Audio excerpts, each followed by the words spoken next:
네, 농가도 큰 피해를 입었습니다. 수확을 앞둔 작물들이 비바람에 쓰러졌고 밭에도 물이 들어차면서 농민들 시름이 깊어졌습니다.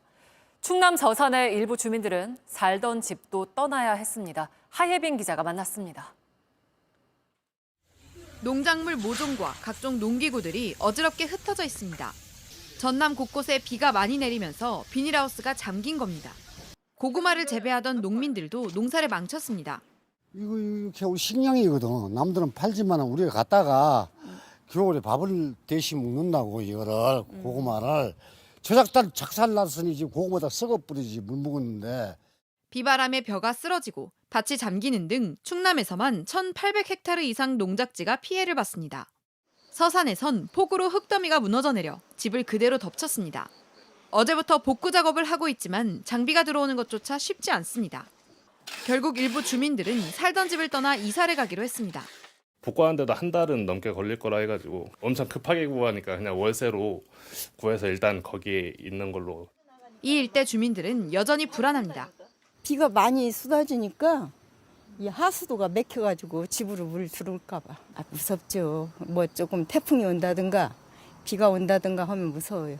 정부는 이번 집중호우로 피해를 본 농가들 위주로 피해 상황을 점검해 재해 복구비와 보험금을 지급하기로 했습니다. JTBC 하혜빈입니다. 현직 군인이 돈을 빌리기 위해서 사채업자에게 암구호를 유출한 정황이 포착됐습니다. 또 서울 잠원 한강공원에선 수상 건물이 기울어져 물에 잠겼습니다. 사건 사고 소식 이한주 기자입니다.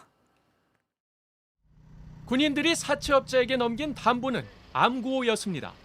전북경찰청 등 수사기관은 군사기밀 유출 혐의로 충청 지역 부대에서 근무하는 복수의 군인을 조사하고 있습니다. 병역 의무를 수행하는 사병이 아닌 현직 간부급입니다. 수사기관은 이들이 사채업자에게 돈을 빌리며 3급 비밀인 암구호를 유출한 것으로 파악하고 있습니다. 암구호는 군대에서 적과 아군을 식별하는 기밀인 만큼 전 군이 영향을 받습니다.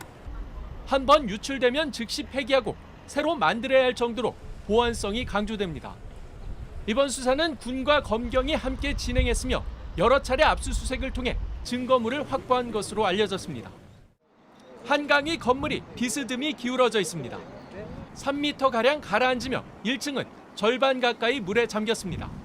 3층짜리 선박 건물이 침수됐다는 신고가 접수된 것은 어젯밤 11시 50분쯤입니다. 영업을 마치고 청소 중이던 직원 2명이 있었지만 곧바로 대피해 다행히 다친 사람은 없었습니다.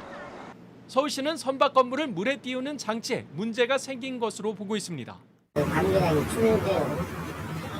물 수위가 큰 수위가 낮아졌을 때 연필 끝에 한번 봐야 돼요. 지금 스포를 판단할 수가 있습니다.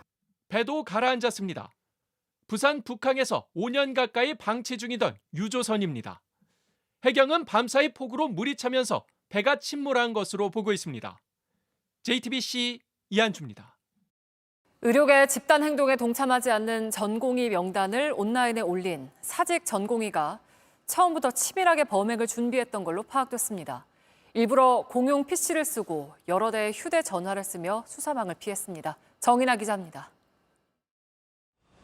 겉옷을 뒤집어 쓰고 마스크로 얼굴까지 가린 남성.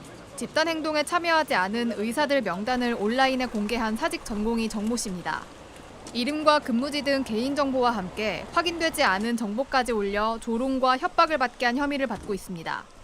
법원은 증거 인멸 우려가 있다며 정 씨에 대해 스토킹 처벌법 위반 혐의로 영장을 발부했습니다.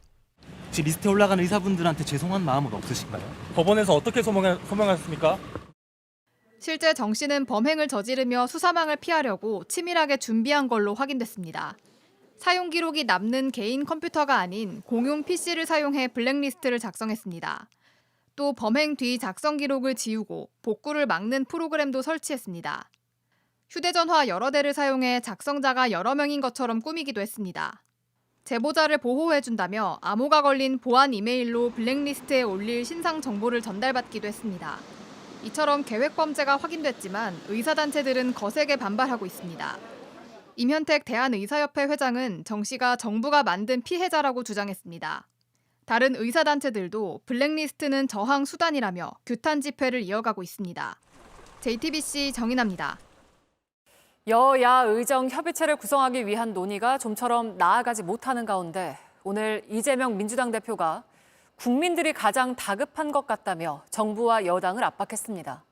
임현택 대한의사협회 회장을 만난 뒤 이렇게 말한 건데 한동훈 국민의힘 대표는 모레 윤석열 대통령을 만나 정부의 유연한 태도를 주문할 걸로 알려졌습니다. 정아람 기자입니다. 더불어민주당 이재명 대표가 국회에서 임현택 대한의사협회 회장을 만났습니다. 간담회는 비공개로 1시간 50분가량 이어졌습니다. 의료 붕괴의 심각성에 대해서 인식을 같이 했고 이 문제가 국민들에게 큰 피해를 가고 있다는 것에 대해서도 공감을 했습니다. 민주당은 의정 갈등 해결을 위해 의사협회와 긴밀히 소통하기로 했습니다. 이 대표는 간담회가 끝난 뒤 기자들과 만나 이 사태에 대해 제일 신경 써야 하는 곳이 여당인데 국민들이 가장 다급한 것 같다며 정부 여당이 더 적극적으로 나와줄 것을 주문했습니다. 조 대변인은 제일 급하게 열심히 움직여야 할 주체가 정부인데 정부는 제일 한가하고 국민이 상황을 제일 심각하게 여긴다는 의미라고 설명했습니다. 앞서 의협은 지난 19일 국민의힘 한동훈 대표를 만난 바 있습니다. 한 대표는 오는 24일 윤석열 대통령과 당 지도부의 만찬 직전 윤 대통령과의 독대를 요청한 것으로 알려졌습니다. 여권에서는 이 자리에서 한 대표가 2025학년도 의대 정원 조정 가능성에 대해서도 정부의 유연한 태도를 건의할 것이라는 관측도 나오고 있습니다.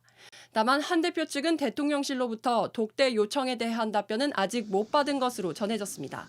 JTBC 정아람입니다.